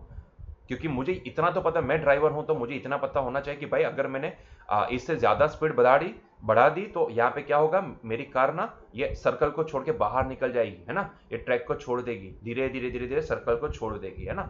लेकिन मुझे अगर सेफली कंप्लीट करना है तो मुझे ये वेलोसिटी मेंटेन रखना है। सही यही रहेगा कि आप ये वीमैक्स से वैल्यू हमेशा कम रखो, लेकिन अगर रखना ही है, मैक्सिमम स्पीड पे जाना ही है, आपको किसी को ओवरटेक करना है, तो ऐसे केस में आप ज्यादा से ज्यादा वीमैक्स रखो, उससे ज्यादा नहीं रखना है आपको, ठीक है। तो बस यही कंडीशन बनी। अभी ये एफ मैक्स कितना होगा, एफ मैक्स हम बोल सकते हैं म्यू एस इंटू एन के बराबर होता है ना, म्यू एस इंटू एन के बराबर होता है। अभी यहाँ पे टू बी स्पेसिफिक बोलो तो मैं यहाँ पे स्टेटिक अभी मैं बोल नहीं सकता हूँ, ठीक है। फिर भी हमने मान लिया कि ये स्टेटिक फ्रिक्शन है तो म्यू एस इंटू एन के बराबर है, तो it is equals to m into v max का स्क्वायर डिवाइड बाई आर। ठीक है, सिंपल है ये पॉइंट। चलो, म्यू एस इंटू एन, क्या ये नॉर्मल एम जी के बराबर है, जी हाँ, ये नॉर्मल एम जी के बराबर है। तो हम इसको लिखेंगे mu S into m g, that is equals to m times v max का स्क्वायर डिवाइड बाई आर। तो देखो आप यहाँ पे देख पा रहे हो, ये एम एम एक दूसरे के साथ कैंसिल हो रहे हैं, है ना, ये m ने m एक दूसरे को कैंसिल कर दिया, तो m कैंसिल हो चुके हैं। तो अभी हमारे पास बचा क्या है बच्चों, तो ये mu S into g, that is equals to we max का स्क्वायर डिवाइड बाई आर। ठीक है, तो आप यहाँ पे देखोगे तो r को अगर मैं यहाँ पे लेफ्ट हैंड साइड पे ले जाता हूं तो मेरे पास यही वी मैक्स का स्क्वायर की वैल्यू क्या आएगी, यही वी मैक्स के स्क्वायर की वैल्यू आ जाएगी म्यू एस टाइम्स आर जी के बराबर। क्लियर है ये point, mu S into R G के बराबर। तो इसका मतलब ये होता है कि मैं ये वीमैक्स की वैल्यू क्या बोल सकता हूं, मैं ये वीमैक्स की वैल्यू बोल सकता हूं under root mu s times r g. तो ये हो गई हमारी पॉसिबल मैक्सिमम स्पीड। मतलब कि आप क्या करो, आपको करना कुछ भी नहीं, ये जो रास्ता है ना, जो रोड है, उसका फ्रिक्शन कितना है, ठीक है, मतलब कोएफिशिएंट ऑफ फ्रिक्शन कितना है, आप ये पता कर लो, ठीक है, आप ये पता कर लो। फिर आप क्या करो, वो सर्कुलर पाथ जो भी है उसकी रेडियस पता कर लो, और ग्रेविटी आपको कितनी लगती है वो तो पता ही होती है। मान लो कि आपने 10 यहां पे अज्यूम कर लिया है, तो तीनों वैल्यू को मल्टीप्लाई करके उसका अंडर रूट निकाल लो, जो वेलोसिटी की वैल्यू आपको मिलेगी ना, वहां तक आप यहां पे ये रास्ते को कंप्लीट करने के लिए वहां तक आप वेलोसिटी को इंक्रीज कर सकते हो। अगर उससे ज्यादा आपने इंक्रीज कर दी तो बात खत्म, अब आपकी कार ये सर्कुलर ट्रैक पे रुक नहीं पाएगी, वो अवे टू दी सर्कल बाहर निकल जाएगी। जैसे कि एज फॉर द एग्जांपल मान लो कि ये जो रोड है वो हमें 0.1 कोएफिशिएंट ऑफ फ्रिक्शन दे रहा है, और मान लो कि वो रोड की रेडियस जो भी है वो 10 मीटर है और जी भी 10 मीटर है, तो आप समझ सकते हो यहाँ पे 0.1 इंटू 10 इंटू 10 कितना हुआ। अच्छा, सिंप्लिसिटी के लिए मान लो कि मैं ये जो रोड की जो रेडियस है उसको मैं 100 बोलता हूँ, 100 मीटर है। लेट्स से कि वो रोड लंबा है थोड़ा, तो उसकी रेडियस 100 मीटर है, बराबर है। तो ये 100 मीटर है, तो ऐसे केस में आप खुद ही देख लो कि ये वाले केस में अंडर रूट क्या निकलेगा, अंडर रूट निकलेगा भाई ये 1 इंटू 100 मतलब कि अंडर रूट 100 मतलब कि 10 मीटर पर सेकंड। मतलब कि आपको अगर एक ऐसा सर्कुलर ट्रैक है जिसकी रेडियस 100 मीटर है और जो रास्ता बनाया हुआ, जो रोड जिससे बना है, उसका कोएफिशिएंट ऑफ फ्रिक्शन है 0.1, तो ऐसे केस में आप उस कार को अगर सेफली वो सर्कल पे घुमाना चाहते हो तो आपको 10 मीटर से कम वेलोसिटी रखनी है। आप ज्यादा से ज्यादा 10 मीटर पर सेकंड की वेलोसिटी रख सकते हो, अगर उससे ज्यादा अगर आपने वेलोसिटी इंक्रीज की तो डेफिनेटली आपकी कार वो सर्कुलर ट्रैक को छोड़ के बाहर निकल जाएगी। मतलब कि for this safe journey, for this safe completion of this circular, safely completion of this circular path, मेरी वेलोसिटी हमेशा ये Vmax से कम या उसके बराबर होनी चाहिए, है ना। तो सेफ वेलोसिटी अगर मैं बोलता हूं तो सेफ वेलोसिटी के लिए कंडीशन क्या बनेगी, तो मैं यहां पे safe velocity on this circular track, जो मैं यहां पे ब्लू कलर से लिखता हूं, safe velocity on this circular track must be less than और इक्वल टू अंडर रूट, या फिर बोल दो लेस देन और इक्वल टू वी मैक्स होनी चाहिए, या फिर अगर आपको इसको लिखना है कंडीशन के तौर पे तो it should be less than और equal to under root mu S into R into G. ठीक है, आपकी सेफ वेलोसिटी यही होनी चाहिए, मतलब कि under root mu s r g से कम या फिर उसके बराबर, उससे ज्यादा नहीं होनी चाहिए। अगर उससे ज्यादा हो गई तो डेफिनेटली यहां पे फ्रिक्शन अब आपको संभाल नहीं पाएगा, आपकी कार यहां से हट जाएगी, मतलब कि away to the centre drag कर जाएगी। तो आपको ऐसा लगेगा अगर आपने स्पीड मेंटेन नहीं की है तो ऐसे केस में आपकी कार धीरे धीरे धीरे धीरे यहां से बाहर, ठीक है, बाहर निकल जाएगी। क्लियर हुआ ये पॉइंट? ठीक है, एकदम आसान है समझने के लिए। ठीक है, तो ये तो हो गई बात circular motion on the level road, सीधा रास्ता जब भी होता है तब। लेकिन क्या बच्चों आपको पता है कि भाई अगर आप यही रास्ते को, क्योंकि ये तो बहुत कम वैल्यू निकलेगी, आप समझ सकते हो, मैंने 100 मीटर की रेडियस ली और ये जो म्यूएस है वो 0.1 लिया, तब मुझे 10 मीटर पर सेकंड ही मिली। और आप समझ सकते हो कि 10 मीटर पर सेकंड है, तो ऐसे केस में आप ये समझ सकते हो कि ऐसे केस में अगर आप कार रेसिंग कर रहे हो तो ऐसे केस में भाई ये स्पीड बहुत कम होती है एक सर्कल को कंप्लीट कर रहा है। एटलीस्ट अगर उसको किसी को ओवरटेक करना है तो उसको ज्यादा स्पीड चाहिए at any cost, any how. उसको सर्कल पे भी, ये सर्कुलर ट्रैक के ऊपर भी उसको ज्यादा स्पीड चाहिए, नहीं तो क्या होगा कि ऐसे तो बहुत सारे ऐसे सर्कुलर, मान लो कि सारी जो भी रेसिंग हो रही है वो एक सर्कल पे ही हो रही है, तो ऐसे केस में तो भाई वो अपनी स्पीड को बढ़ा ही नहीं पाएगा, है ना, इसे बढ़ा ही नहीं पाएगा, इसको इंक्रीज ही नहीं कर पाएगा, है ना। तो ऐसे केस में करना क्या होगा, ऐसे केस में भाई हमें एक और ऐसा रास्ता भी निकालना पड़ता है कि जहां पे आप उसी सर्कुलर ट्रैक के ऊपर यहां पे जितनी हमें सेफ वेलोसिटी मिलती है उससे एटलीस्ट थोड़ी ज्यादा वेलोसिटी हम मिल पाए, हमें ऐसे ट्रैक हम यहां पे बनाए, है ना। तो इसीलिए ज्यादातर ना जब भी आप ऐसा सर्कुलर ट्रैक देखोगे ना तो कई बार आपको वो ट्रैक के ऊपर ना ऐसा ऐसा स्लोप दिखेगा, जहां पे सर्कल आता है तो हल्का सा, तो हल्का सा, लेकिन स्लोप आपको नजर आता है, कुछ एंगल के ऊपर ऐसा रोड बनाया जाता है, इस तरीके का रोड बनाया जाता है स्लोप के ऊपर, है ना। ऐसा स्लोप के ऊपर ऐसा ट्रैक बनाया जाता है। जब भी सर्कल आता है, घूमने की बात आती है, आपने मौत का कुआं देखा है? मौत के कुएं में आपने देखा होगा कि कैसे वो चिपक के चलती है ना, वो बाइक होती है या कार होती है। तो जैसा स्लोप आता है ना तो वहां पे अपने आप सेफ वेलोसिटी इंक्रीज हो जाती है, सेफ वेलोसिटी इंक्रीज होता है। ठीक है, तो ये बहुत ही जरूरी हो जाता है। तो ऐसे केस में ज्यादातर ट्रैक जब भी बनाए जाते हैं कार रेसिंग के, तो जब भी अगर आप प्लेन रोड नहीं बनाते हो, लेवल रोड नहीं बनाते हो, तो ऐसे केस में जब भी सर्कल आता है तो जो ड्राइवर है उसको ज्यादा वेलोसिटी मिल पाए, सेफ वेलोसिटी की वैल्यू ज्यादा मिल पाए compare to this level road, उसके लिए वहां पे एक हल्का सा स्लोप, ढलान दी जाती है वहां पे। वो ढलान का फायदा क्या होता है, ढलान का फायदा क्या होता है कि भाई यहाँ पे जो हमें सेफ वेलोसिटी की वैल्यू रेंज मिल रही है ना, कि आप अंडर रूट लेस देन और equal to under root r g से ज्यादा नहीं रख सकते हो, तो वो रेंज थोड़ी बढ़ जाएगी। ताकि वो अगर किसी को ओवरटेक करना तो एटलीस्ट यहाँ पे अगर उसको 10 मीटर पर सेकंड की सेफ वेलोसिटी है लेवल रोड के ऊपर, तो वहां पे हो सकता है कि उसको 18 मीटर पर सेकंड की वेलोसिटी, तो एटलीस्ट उसके पास 8 मीटर पर सेकंड की वेलोसिटी ज्यादा मिल रही है उसको। अगर उसको कंप्लीट करना है वो सर्कल को, तो वो वाले ढलान वाले रास्ते के ऊपर उसको थोड़ी ज्यादा स्पीड मिलेगी, तो उसका यूज करके, उसका इस्तेमाल करके वो किसी को ओवरटेक करना चाहता है तो वो कर पाए, है ना। तो इसीलिए वहां पे थोड़ी सी ढलान दी जाती है। अभी वो ढलान की वजह से क्या सेफ वेलोसिटी में चेंज आते हैं, कितनी आती है, और क्या सच में वो इंक्रीज होती है इससे, मतलब कि इससे ज्यादा मिलती है कि नहीं मिलती है, वो सारी चीजें अब हम डिस्कस करने वाले हैं, ठीक है। तो अब हम देखने वाले motion of A car on A banked road. ये बैंकिंग क्यों किया जाता है? ये बैंक का मतलब होता है ढलान देना, है ना, रास्ते को ढलान देना। तो ये बैंकिंग करने के पीछे का राज यही है कि भाई जब भी रेसिंग हो रही है और जहां पे टर्न आ रहा है, सर्कल में घूमना है उसको कार को, तो सेफ वेलोसिटी बहुत कम मिलती है। अगर वो कार को वहीं पे रुकना है, वही ट्रैक को छोड़ना नहीं है, तो उसके पास सेफ वेलोसिटी, वो सर्कल को कंप्लीट करने की जो वेलोसिटी है वो बहुत ही कम मिलती है। लेकिन अगर उसको इंप्रूव करना है तो वहीं पे रास्ता, अगर आप यहाँ पे स्लोप के ढलान वाला रास्ता दे देते हो, थोड़ा सा हल्का सा एंगल दे देते हो, तो आप वही वेलोसिटी की वैल्यू में थोड़ा इंप्रूवमेंट ला सकते हो। जो यहाँ पे under root mu s r g है वो थोड़ी इंप्रूव हो जाएगी, ताकि वो जो ड्राइवर है वो और तेजी से वो सर्कल को कंप्लीट कर पाए। इसीलिए ट्रैक के अंदर जहां पे भी ऐसा सर्कल आता है ना, वहां पे बैंकिंग किया जाता है, बैंक्ड रोड जिसको बोलते हैं ना, बैंकिंग किया जाता है, ढलान दी जाती है ना। कई कई रेस में ऐसा होता है, कई रेस में ऐसा होता है कि जहां पे टर्निंग दिया जाता है, तो वहां पे अगर सर्कल है तो वहां पे थोड़ी सी हल्की सी ढलान दी जाती है, ताकि वो जो कार ड्राइवर है वो थोड़ी ज्यादा वेलोसिटी, क्योंकि उसको थोड़ी ज्यादा सेफ वेलोसिटी मिल जाएगी, है ना, तो उसकी वजह से वो थोड़ी ज्यादा वेलोसिटी से वो सर्कल को कंप्लीट कर पाए, जो लेवल रोड में करता था उससे थोड़ी ज्यादा वेलोसिटी से कंप्लीट कर पाए, ठीक है। तो बस यही उसका खेल होता है। तो अभी वो भी समझ लेते हैं कि कैसे वो ढलान हमें यहाँ पे हेल्प करती है वो सेफ वेलोसिटी को इंप्रूव करने के लिए, ठीक है। तो वो अब समझते हैं, ध्यान से समझते जो।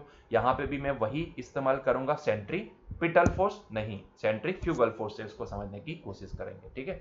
तो जरा आप देखो यहाँ पे क्या हो रहा है, सारी चीजें आप समझो, आपको सारी चीजें समझ में आ जाएगी, ठीक है।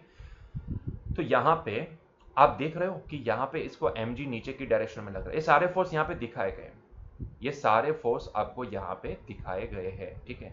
No need to worry about it, आपको कोई टेंशन लेने की यहाँ पे जरूरत फिलहाल तो नहीं है, ठीक है। तो आपकी एनसीईआरटी की किताब में यही बोला जाता है कि ये सेंट्रीपिटल फोर्स से ये सारी चीजें निकाली जाती है, ठीक है। चलो एक काम करते हैं, अगर आपको सेंट्रीपिटल फोर्स से देखना है, क्योंकि हमने इसको सेंट्रीफ्यूगल से देख लिया, तो आपको पता है कि कैसे इसका जो एलिमेंट होता है वो सॉल्व होता है, ठीक है। एक केस हम सेंट्रीपिटल फोर्स से भी, जो आपके एनसीईआरटी की किताब में दिया गया है, उसी से हम इसको कंप्लीट करने की कोशिश करते हैं, ताकि आप दोनों मेथड से यूज टू हो जाओ, कैसे केस में क्या करना होता है ना।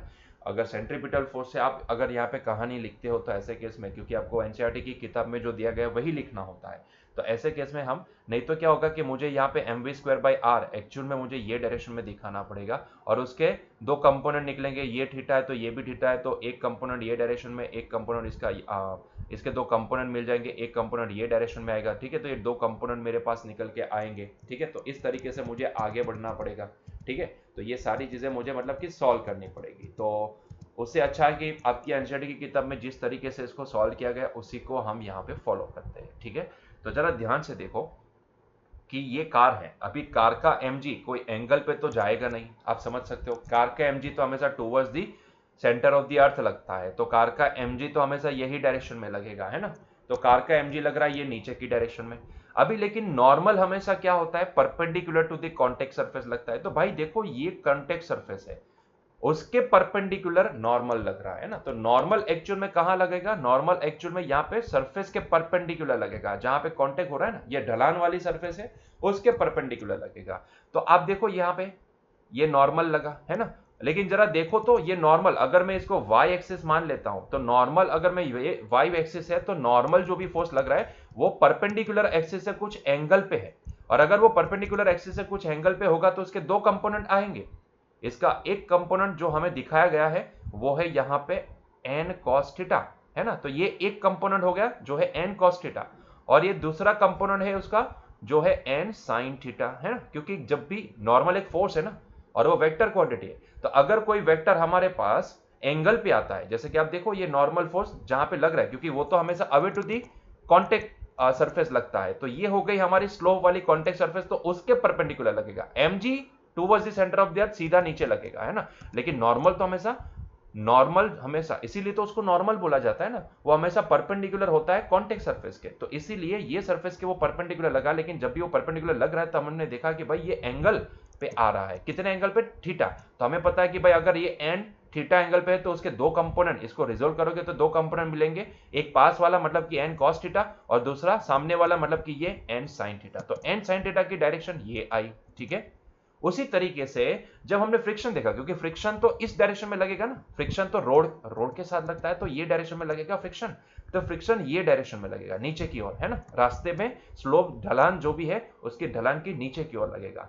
तो ऐसे केस में फ्रिक्शन नीचे की ओर लग रहा है, तो ऐसे केस में ये लगा फ्रिक्शन कार के ऊपर, ठीक है, ये लगा फ्रिक्शन। तो देखो जरा, तो अगर आप इसको एक्स एक्सिस मानते हो तो ऐसे केस में ये जो फ्रिक्शन लग रहा है ना बच्चों, ये जो फ्रिक्शन लग रहा है, आप ध्यान से देखना, ये जो फ्रिक्शन लग रहा है वो फ्रिक्शन एंगल पे आ रहा है।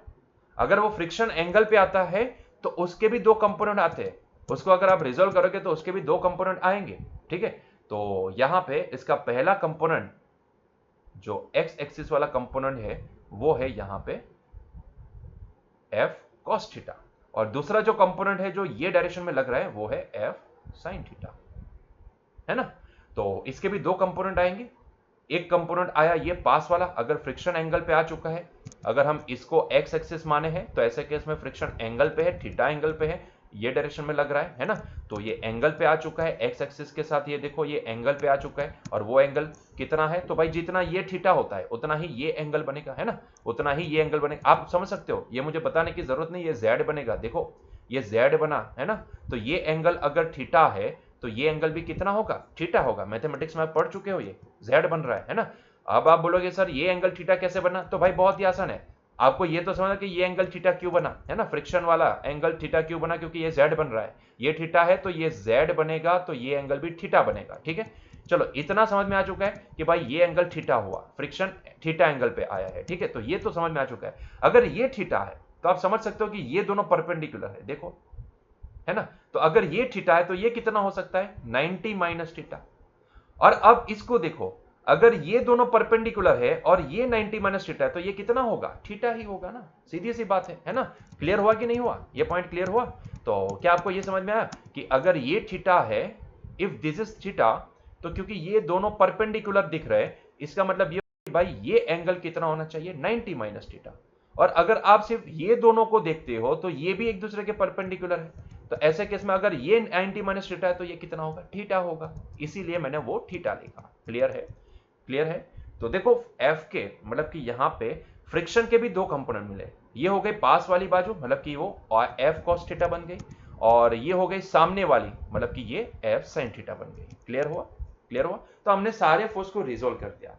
पॉइंट टू बी नोटेड यहां पे कि भाई हमने इसको वाई एक्सिस माना है, so this is y axis for us and this is x axis for us, ठीक है, तो ये हमारे लिए एक्स एक्सिस है। क्लियर है ये पॉइंट, तो यहां तक समझ में आ चुका है आपको, बहुत ही बढ़िया। चलो तो अभी आगे बढ़ते हैं इसको, तो अब हम क्या मानेंगे, अब हम ये मानेंगे कि यहां पे भाई हमें टूवर्ड्स द सेंटर जो भी फ्रिक्शन है ना, वो हमें यहां पे क्या कर रहा है, हमें सेंट्रीपिटल फोर्स दे रहा है, हमें फ्रिक्शन जो भी है वो सेंट्रीपिटल फोर्स दे रहा है ना।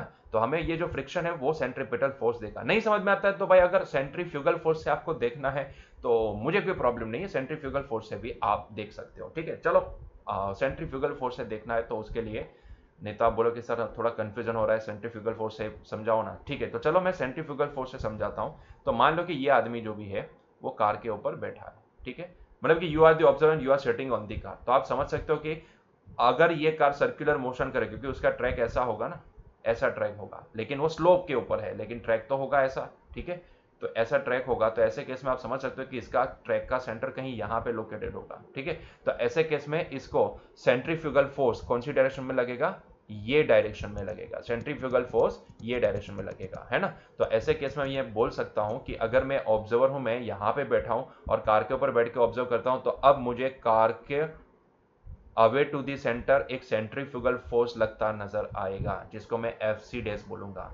मान लो कि वो एफ सी डैश ये डायरेक्शन में लग रहा है ना, और उसका मैग्नीट्यूड कितना होता है वो हमें पता है, mv²/r के बराबर। ठीक है, तो अब कहानी क्या बनी, अब कहानी ये बनी कि भाई अब ये एफसी डैश को कौन संभाल सकता है, तो एफसी डैश को यहां पे देखो अपोजिट डायरेक्शन में दो फोर्स है जो संभाल सकते हैं, एक है एफ कॉस थीटा एंड दूसरा है एन साइन थीटा, है ना। तो एफसी डैश को कौन बैलेंस कर सकता है, ये दो force f cos theta and n sin theta balance कर सकता है ना। तो पहले तो मैं एक काम करता हूं, वो सेफ वेलोसिटी निकालने से पहले हम एक काम करते हैं, यहां पे पहले हम net force in x direction क्या होगा, net force in y direction क्या होगा वो पहले लिख लेते हैं, है ना। तो स्क्रीन के बाहर और स्क्रीन के अंदर तो कुछ नहीं दिख रहा है, तो इसका मतलब ये होता है कि नेट फोर्स इन जेड डायरेक्शन तो यहां पे इसके ऊपर जीरो ही है, नेट फोर्स इन जेड डायरेक्शन जीरो है। अच्छा वाई डायरेक्शन, तो ये हो गई हमारी वाई एक्सिस, तो क्या नेट फोर्सिंग कार क्या यहां पे जब भी स्लोप के ऊपर मोशन कर रही है, सर्कुलर मोशन कर रही है, बैंक्ड रोड के ऊपर सर्कुलर मोशन कर रही है, तो क्या उसको कुछ वाई डायरेक्शन में वो ऊपर उठ रही है क्या, नहीं। क्या नीचे जा रही है क्या, नहीं जा रही, मतलब कि net force in y direction क्या है, जीरो है। Net force in y direction यहां पे जीरो है, तो दूसरा पॉइंट मैं लिखूंगा यहां पे net force in y direction zero है। जरा देखो तो net force in y direction zero है, लेकिन ये वाई डायरेक्शन में कौन से फोर्स है, वाई डायरेक्शन में ऊपर की ओर एन कॉस थीटा है और नीचे की ओर दो फोर्स है f sin theta and m g, मतलब कि मैं यहां पे ये बोल सकता हूं कि भाई कहीं ना कहीं एन कॉस थीटा किसके बराबर हुआ है, m g plus f sin theta के बराबर हुआ है, m g plus f sin theta के बराबर है, सॉरी एम जी प्लस होगा, sorry m g plus f sin theta के बराबर हुआ है ना, एफ साइन थीटा के बराबर हुआ है, ये एफ फ्रिक्शन है। तो ये हो गया हमारा रिजल्ट नंबर 1। उसी तरीके से आप देखोगे तो net force in x direction क्या आपको जीरो दिख रहा है, जी हाँ जीरो है ना। मान लो कि जितना इसको सेंट्रीफ्यूगल फोर्स लग रहा है उसी को ये संभाले रखा, ये दोनों फोर्स संभाले रखे है ना, तो यहां पे net force in x direction भी तब मुझे जीरो दिखेगा, मतलब कि मैं ये बोल सकता हूं कि यहां पे f cos theta plus n sin theta, ठीक है, f cos theta plus n sin theta ये दोनों संभाले रखे हैं ये सेंट्रीफ्यूगल फोर्स को, जो कार को ऊपर ले जाने की कोशिश, away to the centre shift करने की कोशिश करते हैं, ठीक है। तो ये mv²/r को संभाले रखेंगे। तो ये हो गया हमारा रिजल्ट नंबर 2। लेकिन हमें तो वो सेफ वेलोसिटी निकालनी है ना, हमें तो वो सेफ वाली वेलोसिटी निकालनी है, तो सेफ वेलोसिटी के लिए हम v की वैल्यू क्या लेंगे, v मैक्स, और जब v की वैल्यू v मैक्स लेते हैं तब हम ये मानेंगे कि फ्रिक्शन भी क्या हुआ होगा, मैक्सिमम हुआ होगा, है ना। और वो मैक्सिमम कितना होता है, म्यूएस इंटू एन के बराबर होता है। क्लियर है ये पॉइंट, ठीक है, म्यूएस इंटू एन के बराबर होता है। भाई समझ में आ रहा है बात, ठीक है। तो बस यही पता करेंगे।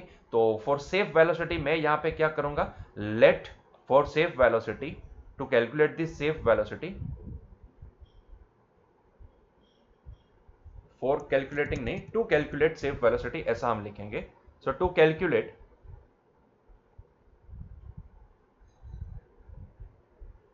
सेफ स्पीड,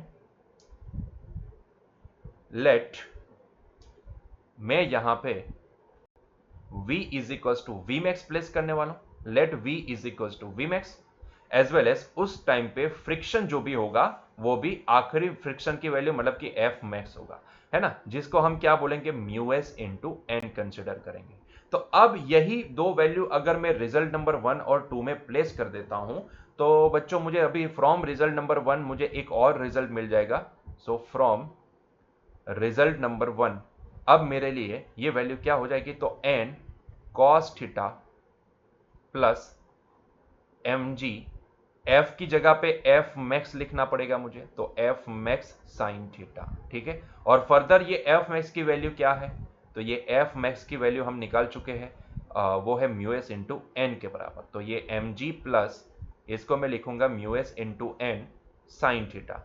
अगर यहीं से मैं नॉर्मल की वैल्यू निकालना चाहूं तो मैं निकाल सकता हूं आराम से, मैं mu s n sin theta को लेफ्ट हैंड साइड पे लेके आता हूं, तो ये हो जाएगा n cos theta minus mu S into n sin theta, that must be equivalent to m g, ठीक है।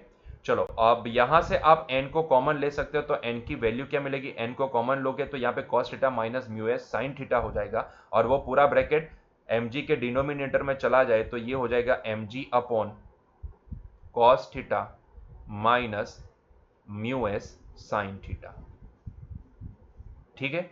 तो ये नॉर्मल आएगा कुछ इतना, इसको हम रिजल्ट नंबर 3 बोल देते हैं। ठीक है, क्या किया हमने, वो आखिरी सेफ स्पीड निकालने के लिए वो आखिरी मैक्सिमम पॉसिबल वेलोसिटी, अगर ये ट्रैक के ऊपर आपको संभल के चलना है, आपको ड्रैग नहीं होना है अवे टू दी सेंटर, तो ऐसे केस में आपको जो सेफ वेलोसिटी रखनी है उसके कैलकुलेशन के लिए हमने v की वैल्यू एक्सट्रीम कंडीशन, मतलब कि वो आखिरी वेलोसिटी है जिसके लिए आप सेफ हो वो रोड के ऊपर, बैंक्ड रोड के ऊपर, तो वो हमने ले ली। तो तब हमने फ्रिक्शन की वैल्यू भी क्या मान ली, मैक्सिमम, तब पॉसिबल मैक्सिमम फ्रिक्शन लग रहा है ऐसा हमने मान लिया, तो उसकी वैल्यू प्लेस करके हमने नॉर्मल निकाल लिया। अभी यही नॉर्मल की वैल्यू हम यूज करेंगे ये रिजल्ट नंबर 2 में। तो फ्रॉम द रिजल्ट नंबर 2 हमें क्या दिख रहा है, चलो देखते हैं वो भी। तो फ्रॉम रिजल्ट नंबर 2 हमें क्या दिख रहा है, तो पहले तो ये f की वैल्यू प्लेस कर दो। f की वैल्यू f मैक्स हमें लिखना पड़ेगा cos theta plus n sin theta that is equals to, यहां पे v का वैल्यू हम क्या प्लेस करेंगे, v मैक्स प्लेस करेंगे ना, v मैक्स का स्क्वायर डिवाइड बाय r। ठीक है, अब f मैक्स की वैल्यू यहां पे प्लेस कर दो तो ये हो जाएगी बच्चों म्यू s इंटू n, है ना, mu s into n cos theta plus n sin theta that is equals to, मैं यहां पे लिखूंगा इसको v मैक्स का स्क्वायर डिवाइड बाय r। ठीक है, क्लियर हुआ यहां तक। ठीक, अभी यहां से आप n की वैल्यू निकाल सकते हो, अगर चाहो तो आप n कॉमन निकालो, तो भाई चाहेंगे क्यों नहीं, n कॉमन निकल सकता है तो निकल लेंगे, तो ये हो जाएगा mu s cos theta plus sin theta that is equals to, यहां पे क्या हो रहा है, m v मैक्स का स्क्वायर डिवाइड बाय r हो रहा है। फ्रॉम द रिजल्ट नंबर 3 क्या मैं यहां पे n की वैल्यू यहां पे प्लेस कर सकता हूं क्या, जी हाँ, हम n की वैल्यू प्लेस कर सकते हैं। ठीक है, तो n की वैल्यू अगर मैं यहां पे प्लेस करूं तो ये हो जाएगा mg upon cos theta minus mu sin theta, तो इन दोनों को मैं ब्रैकेट में साथ में लिखता हूं, तो ये हो जाएगा mu s cos theta plus sin theta बटे यहां पे cos theta minus mu s sin theta.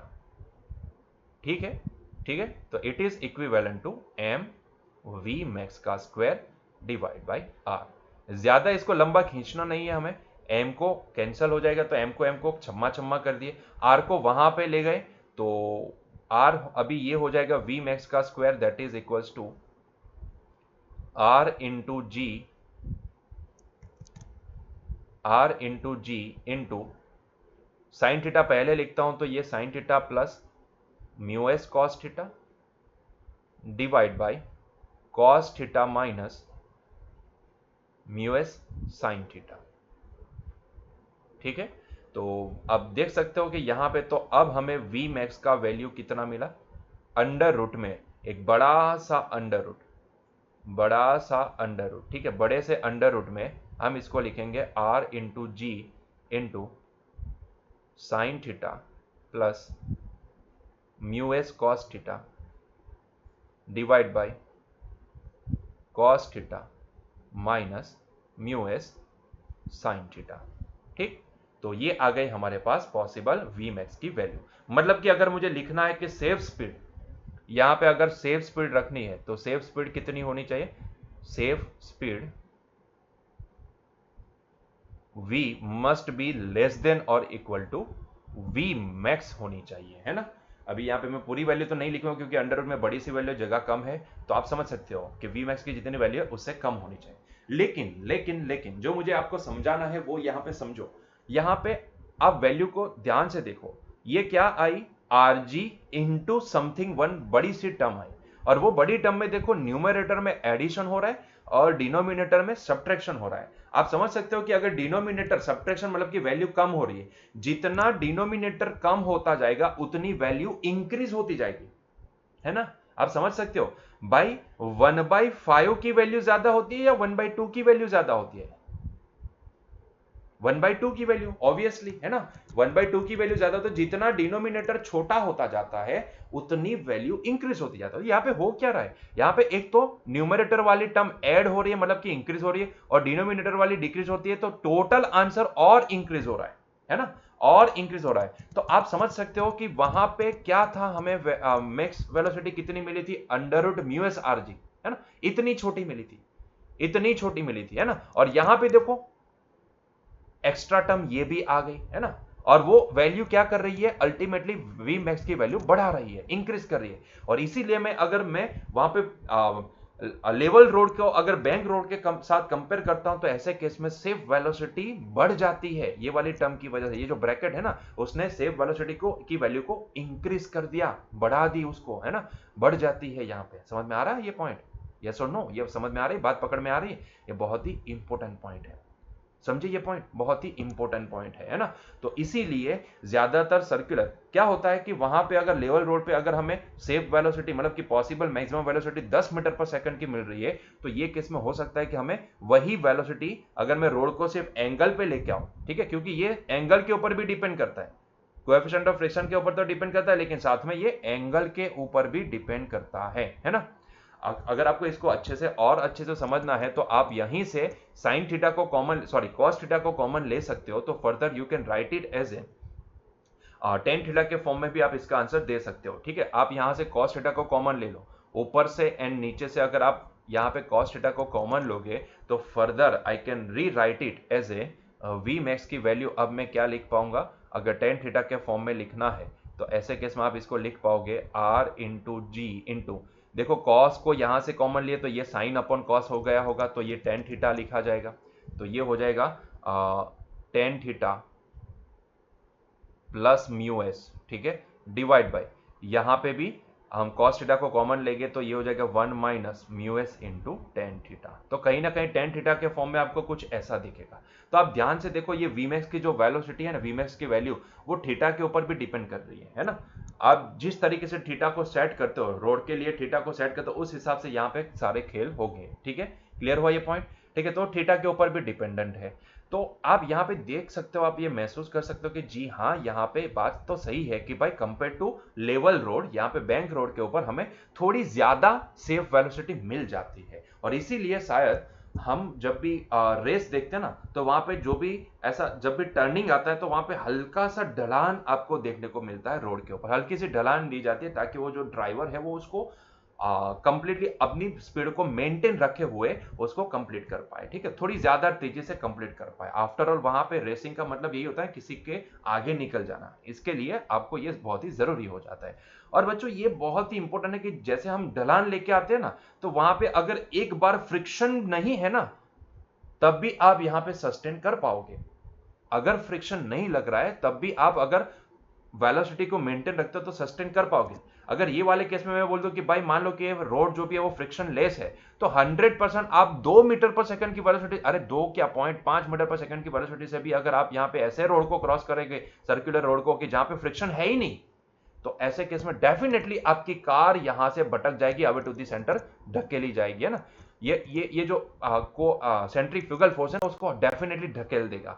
भाई वी चाहे एकदम छोटा भी क्यों ना हो, भाई मैंने बोला 0.5 मीटर पर सेकंड का भी है ना, और फ्रिक्शन नहीं है, फ्रिक्शन इज गायब, मतलब कि जो रोड है वो फ्रिक्शन लेस है, तो ऐसे केस में आप समझ सकते हो, फ्रिक्शन लेस रोड है तो ऐसे केस में आप समझ सकते हो कि यहां पे म्यूएस की वैल्यू 0 कर दो, 0 रखो तो आपको वी मैक्स कितना मिलेगा, 0 मीटर पर सेकंड। मतलब कि वो ना बोल रहा है कि भाई ऐसे रोड के ऊपर आप सर्कुलर मोशन मत करना, नहीं तो क्या होगा, आप 0.5 मीटर पर सेकंड की स्पीड भी लेके जाओगे ना तो भी आप धकेले जाओगे बाहर की ओर, है ना, क्योंकि फ्रिक्शन जो संभाले रखता है वो फ्रिक्शन है ही नहीं, गायब है। लेकिन ऐसा ये वाले केस में नहीं होगा। अगर आप यहां पे चाहो कि म्यूएस की वैल्यू हम 0 कर दें, मतलब कि फ्रिक्शन लेस सरफेस ले ले, तो आप खुद ही देख लो, यहां पे अगर म्यूएस 0 कर देते हैं, आप म्यूएस की वैल्यू यहां पे 0 रखोगे, फिर भी आपको यहां पे ढलान की वजह से आपको एक वीमैक्स की वैल्यू मिलेगी। आप देख सकते हो, अगर if you are placing this mu s is equal to 0, तो मैं यहां पे लिखता हूं, यहां पे एक छोटा सा पॉइंट बना के लिखते हैं, यहां पे कहां लिखूं, हाँ आखिर में ही लिख रहे तो यहां पे एक छोटा सा पॉइंट बना देते हैं, तो if mu s is equal to 0, एक बार ऐसा समझ लो कि मान लो कि फ्रिक्शन है ही नहीं, वो रोड है वो फ्रिक्शन लेस रोड है, तो अगर यहां पे लेवल रोड होता तो फ्रिक्शन लेस रोड होता तो डेफिनेटली वो कार कभी भी ये सर्कल को कंप्लीट नहीं कर पाएगी, हल्की सी वैल्यू भी, वेलोसिटी की वैल्यू भी उसको बाहर धकेल देगी, है ना, क्योंकि फ्रिक्शन संभालने के लिए है ही नहीं। और आप समझ सकते हो कि ऐसे केस में वी मैक्स भी क्या बोल रहा है, 0 बोल रहा है, मतलब कि वो ना बोल रहा है कि भाई मत चलो ये वाले रोड के ऊपर, वो फ्रिक्शन लेस है तो मत चलना इसके ऊपर, है ना, नहीं तो आप डेफिनेटली बाहर धक्के ले जाओगे, आपकी कार बाहर ही निकल जाएगी, आप वो सर्कल को कंप्लीट ही नहीं कर पाओगे। लेकिन ऐसा ढलान वाले रास्ते के ऊपर नहीं होगा। Even though the friction is zero, आप देख सकते हो म्यूएस को हमने जीरो प्लेस किया तो ये टर्म जीरो हो गई, ये वाली टर्म जीरो हो गई, फिर भी यहां पे कुछ वैल्यू बची है, ध्यान से देखो, फिर भी वी मैक्स यहां पे क्या दे रहा है, फिर भी वी मैक्स हमें यहां पे मिल रहा है under root r into g into tan theta, है ना, r into g into tan theta. मतलब कि ये बोल रहा है कि ऐसे केस में स्टिल आप यहां पे अगर आपकी वेलोसिटी इतनी रखते हो तो still you can complete that particular road. तो जो वहां पे लेवल रोड को आप कंप्लीट ही नहीं कर पाओगे, आप चल ही नहीं पाओगे, ऐसे केस में ढलान लाने से होता क्या है कि अगर फ्रिक्शन नहीं है ऐसे केस में भी आप उस ढलान वाले रास्ते को, सर्कुलर ट्रैक को आप कंप्लीट कर पाओगे। बस फर्क यह आएगा कि आपको ये कैलकुलेशन के बाद उतनी वेलोसिटी मेंटेन रखनी पड़ेगी, तो आप ये वाले रोड को कंप्लीट कर पाओगे। क्लियर हुआ ये पॉइंट, ठीक है। तो इसका एक बेनिफिट ये भी निकलता है बैंक रोड का, कि बैंक रोड जब भी आता है तो even though friction is not there then also you can complete that circular track, जो यहां पे पॉसिबल ही नहीं होगा, आप समझ सकते हो। जो यहां पे ये वीमैक्स खुद आपको जीरो दे देगा, अगर म्यूएस की वैल्यू आप यहां पे जीरो प्लेस करोगे, जीरो फ्रिक्शन है तो म्यूएस जीरो है, तो ऐसे केस में ये वीमैक्स भी जीरो दे देगा, मतलब कि वो बोलेगा भाई नहीं कर सकते, ये ट्रैक को आप कंप्लीट ही नहीं कर पाओगे, मतलब आगे बढ़ने की कोशिश ही नहीं कर पाओगे, है ना। तो लेकिन एटलीस्ट यहाँ पे बैंक रोड की वजह से, स्लोप आने की वजह से हम उसको इतनी वेलोसिटी से कंप्लीट तो कर पाएंगे, even though friction is not there then also we can complete it. Clear हुआ ये पॉइंट। इसीलिए शायद जब भी सर्कुलर ऐसे जो हमारी रेसिंग वाले जो ट्रैक होते हैं ना, उसमें जब भी ऐसे ढलान, मतलब कि सॉरी सर्कुलर ट्रैक आ जाता है, या फिर वहां पे थोड़ा सा मतलब कि घुमाव आता है, तो वहां पे ट्रैक आप देखना, महसूस करना, इतना बड़ा भी एंगल नहीं होता है, लेकिन एक थोड़ी सी हल्की सी ढलान वहां पे दी जाती है। ढलान देने का बेनिफिट यही होता है, ठीक है, कि शायद अगर फ्रिक्शन गायब हो, क्योंकि उसके रोड की वजह से वो जो एकदम स्पीड में जाते हैं तो उनके टायर भी उतने जल्दी से तेजी से घिस जाते हैं ना, तो वो हम मान सकते हैं कि वहां पे फ्रिक्शन धीरे धीरे, मतलब कि आप समझ सकते हो धीरे धीरे कम हो जाएगा, क्योंकि उसके रोड, उसके टायर पूरे घिस चुके होते हैं। एक लैप कंप्लीट करता है तो तुरंत उसके टायर बदले जाते हैं ना, आपने देखा है ये रेसिंग के अंदर, क्योंकि आपको पता है कि उसकी पूरी ग्रिप घिस जाती है, इतनी तेजी से वो लोग ब्रेक भी लगाते हैं, उतनी तेजी से वो लोग घूमते हैं, है ना। तो रेसिंग के अंदर स्पीड बहुत ही ज्यादा होती है, तो ऐसे केस में हो सकता है कि अगर कोई ड्राइवर है और उसका टायर पूरा घिस चुका है और वहां पे सर्कल आ गया, सर्कुलर उसमें घूमना है, तो कहीं ना कहीं वहां पे उसका फ्रिक्शन, अभी टायर घिस चुका है, तो ऐसे केस में वो सस्टेन नहीं कर पाएगा, है ना, उसकी कार जो भी है, क्योंकि अगर टायर घिस चुका है, भले रोड का फ्रिक्शन है लेकिन टायर घिस चुका है, तो पहले जितनी ग्रिप नहीं रही, तो पहले जितना फ्रिक्शन नहीं होगा, तो ऐसे केस में अगर गलती से उसने वेलोसिटी ज्यादा कर दी तो वो उसकी कार एक एक्सीडेंट को मीट कर सकती है, एक एक्सीडेंट हो सकता है, वो रोड को छोड़ के बाहर निकल जाएगी और टकरा जाएगी, है ना, ऑडियंस जहां पे बैठे वहां चली जाएगी। तो ऐसे केस में हल्की सी ढलान देने से एटलीस्ट वो ड्राइवर अपनी कार को बैलेंस कर पाएगा, ठीक है। तो उसके लिए हल्की सी ढलान दी जाती है जब भी ट्रैक घूमता है, सर्कल आता है या मुड़ा हुआ आता है या घुमा हुआ आता है, ऐसे केस में, ठीक है, हल्की सी ढलान आप देखना, आप एक बार देखना फिर मुझे बताना, हाँ सर ऐसा होता है, ऐसा रखा जाता है वहां पे, ठीक है। क्लियर हुआ। तो बच्चों बस आज के लेक्चर में इतना ही, हम यहीं पे हमारा आज का लेक्चर एंड करते हैं बच्चों। उम्मीद करता हूं आपको आज का लेक्चर समझ आया होगा, तो मिलते हैं नेक्स्ट लेक्चर में। Till that enjoy your day, bye.